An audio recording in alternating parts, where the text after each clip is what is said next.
இடைத்தேர்தல் நிலக்கோட்டையில அதிமுக 26 ஓட்டு ஜெயிக்கிறார். நாடாளுமன்றத்துல 40,000 ஓட்டு கூடுதலாக மக்கள், தமிழ்நாட்டு மக்கள் விழிப்புணர்வு எந்த சமயத்தில் எப்படி வாக்குதான் 2026 சட்டமன்ற தேர்தலில் அனைத்து அண்ணா பெரும்பான்மையான இடங்களில் வைத்து அதிமுக ஆட்சி அமைப்பதை இடமாக.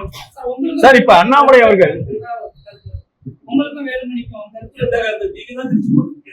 எடுத்தா போதும் ஒரு வார்த்தை சொல்றதை உடனே கேட்கிறாரு. மாநில தலைவர் சொல்லியிருக்கிறார். யாரு வேணா சொல்லுவாரு, அவருக்கு எங்களுக்கு வேண்டுமென்று திட்டமிட்டு குழப்பது. போனதற்கு நியூஸ் சொன்னாரு பாருங்க, யாரு ஒரு ஹவுசிங் மினிஸ்டர் ரகுபதி பேசுறாரு. அவங்களுடைய அவருக்கு அதிமுக வேண்டுமென்று திட்டமிட்டு ஒரு குழப்பத்தை வர வைக்கிறது. ஏதாவது அதிமுக பத்தி ஊடகத்திலையும் பத்திரிகையிலும் செய்தி வரும், அதை எடுத்து போடுறாங்க. ரகுபதி எல்லாம் அதிமுக பேசுறது அருகதை கிடையாது. ஏன்னா அதிமுக வேட்டி மாற்றி கட்டிக்கணும். அதிமுக அவருக்கு அடையாளம் காட்டப்பட்ட கட்சி அதிமுக கட்சி. அனைத்து இந்திய அண்ணா திராவிட முன்னேற்ற கழகத்தில் தொண்டர்கள், நிர்வாகிகள், தலைமை அவர்களுக்கு ஒரு வாய்ப்பு கொடுத்தது. அமைச்சராக்குனாங்க, அடையாளத்தை காட்டினாங்க. அந்த அடையாளத்தை வச்சுதான் திமுக போய் எங்களை பத்தி பேசுவதற்கு அருகதை கிடையாது. இப்படித்தான் பல தலைவர்கள் வேண்டுமென்றே திட்டமிட்டு பேசிட்டு இருக்காங்க. இன்னைக்கு கூட இன்னைக்கு கேட்டதான சொல்றேன், மற்ற கட்சியெல்லாம் தலையில் இருக்காங்க. இன்னைக்கு அதிகமான வாக்கு வாங்கியிருக்கிறாங்க. என்ன அங்கே கோவையில கிடையாது. ஏற்கனவே 2014 பாரதிய ஜனதா கூட்டணியில சி.பி. ராதாகிருஷ்ணன் அவர் 27 வாக்குகள் குறையுது வெற்றியாய் குழந்தார். 2014 பாரதிய ஜனதா தலைமையில ஒரு கூட்டணி அமைச்சிருந்தாங்க. அதுல 27 வாக்குகள் தான், அந்த விட குறைவான வாக்கு வாங்கியிருக்காங்க. இந்த சதவீதத்தை பார்த்தீங்கன்னா இவருக்கு அண்ணாமலை அவர்கள் குறைவான வாக்கு தான் பெற்றார். ஆகவே ஒவ்வொரு முறையும் நாடாளுமன்ற தேர்தலும் சரி, சட்டமன்ற தேர்தலும் சரி, மாறி மாறி வருகின்ற பொழுது வாக்கு வித்தியாசம் மாறி மாறி தான் வரும். கூட பாருங்க, எடப்பாடியில் இருக்கு உதாரணம் 2019 சேலம் நாடாளுமன்றத்தில் 2019 8,250 ஓட்டு குறைவு. அப்போ அதிமுக, பாட்டாளி மக்கள் கட்சி, பாரதிய ஜனதா, தேமுதிக எல்லா கட்சியிலும் இடம்பெற்றிருக்கும் போது 8,250 ஓட்டுக்கு கம்மி சட்டமன்றம் வந்தது. சட்டமன்றத்தில் பாரதிய ஜனதா கட்சி கிடையாது, தேமுதிக இல்ல, 94 வாக்குல வாக்குல 2024 நாடாளுமன்ற தேர்தல் நடக்கும். இதுல அதிமுக, தேமுதிக இரண்டு கட்சி தான் எங்களுடைய நம்ம சேரத்தை எங்களுடைய மதிப்பில மற்ற அமைப்புகள்லாம் கம்மியானதா இருக்கு. இப்போ 46,200 சூழ்நிலைக்கு தக்கவாறு வாக்களிப்பு இயல்பு. சார், அண்ணாமலை வெற்றி தோல்வியில நிர்ணயிக்கும்.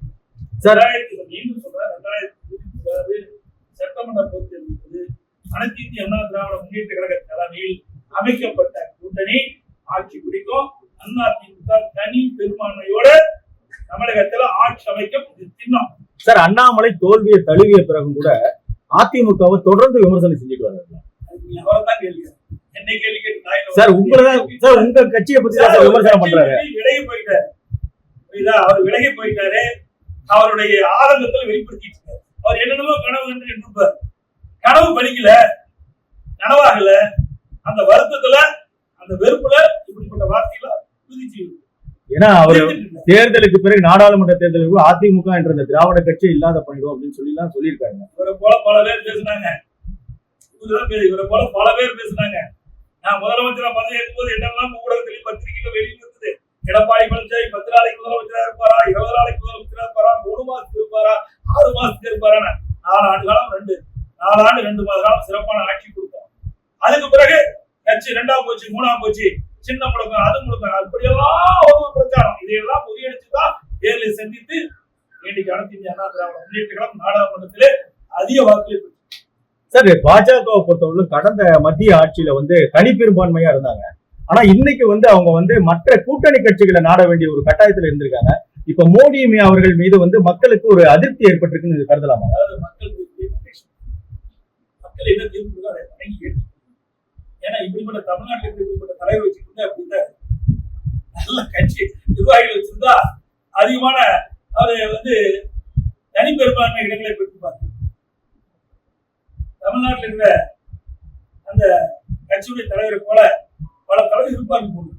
அதனாலதான் அவருக்கு பின்னாடி இல்ல அப்படி பாத்தீங்கன்னா இப்ப அவருக்கு சார் தோத்து போன அண்ணாமலைக்கு சொல்லல விளையாட்டு தலைவர் அவர்தான்.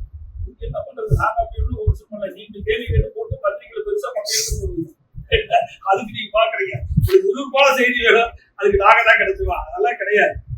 அதாவது அவர் யதார்த்தமா கேட்கிறாரு, ஏன் பின்னாடி கேட்கிறாரு. இப்படி பல மாநிலங்கள்ல இப்படிப்பட்ட நிலைமை இருக்கிற காரணத்துல சரியான முறையில அவர்கள் அதை சரி செய்யாத காரணம், அந்த அங்கத்தில் சரி செய்யாத காரணம் சரி சார் இப்ப தோற்று போன அண்ணாமலைக்கே மந்திரி பதவி தரதா சொல்றாங்களே, இதை எப்படி ஏற்றுக்கொள்ள முடியும்?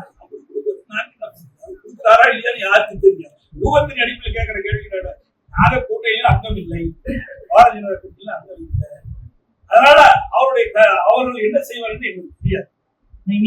இல்ல அந்த மாதிரி கொடுத்தா வாய்ப்பு ஏற்கனவே தெளிவுபடுத்திருக்கேன். இங்கேதான் சொன்னேன், கிட்டத்தட்ட 23/10 நினைக்கிறேன். அதாவது எனக்கு தெரிஞ்ச 24/10/2023 உங்க பேட்டி வாயில தெரிவிச்சு இங்க உங்களை வச்சுதான் பேட்டி தலைமையிலும் பேட்டி கூட்டத்திலையும் பேசுறேன். சார் இப்ப நீங்க பாஜக வந்து வெளியேறிருக்க, அதாவது குறிப்பா முஸ்லிம்களுக்கு வந்து எதிராக செயல்பட்டதுனால இப்ப நீங்க வந்த பிறகு இல்ல ஒருதலை பட்சமாக சொல்றதை என்னுடைய நோக்கம் வேற. நீ இப்படியே பேசி பேசி ஒரு தவறான கருத்து. நாங்க அனைத்து இந்திய அண்ணா திராவிட முன்னேற்ற தலைவர் காலத்திலும் சரி, அம்மா காலத்திலும் சரி, அம்மாவுக்கு தொடர்ந்து தேசிய கட்சியோட நம்ம கூட்டணி வச்சுக்கிறோம். ஆனா பாரதிய ஜனதா கட்சியோட கூட்டணி வைக்கிறோம், அல்லது காங்கிரஸோட கூட்டணி வைக்கிறோம். வெற்றி பெற வரைக்கும் நம்மளை பயன்படுத்திக்கிறாங்க. வெற்றி பெற்ற பிறகு தமிழ்நாட்டை மறந்துடுறாங்க. ஆக இந்த நிலைமை மாற வேண்டும் என்பதற்காக நாங்கள் தனித்து நாங்கள் போட்டிருக்கோம். நீங்க சொல்ற மாதிரி எங்களுக்கு ஆட்சி அதிகாரம் தான் வேண்டாம், தேசிய கட்சி எதோட நாங்கள் சேர்ந்துருக்கோம். அந்த எண்ணம் எங்களுக்கு தெரியாது. பல முறை தேசிய கட்சியோட இணைந்து போட்டியிட்டு வெற்றி பெற்ற பிறகு தமிழ்நாட்டு உரிமையை காக்க முடியும். தமிழ்நாட்டு மக்கள் தான் நாடாளுமன்றத்துல தேர்ந்தெடுக்கிறாங்க. அப்படி தேர்ந்தெடுத்த மக்களுக்கு பிரச்சனை வருகின்ற பொழுது அந்த பிரச்சனை தீர்க்க முடியும். தமிழ்நாட்டு உரிமையை காக்கணும்.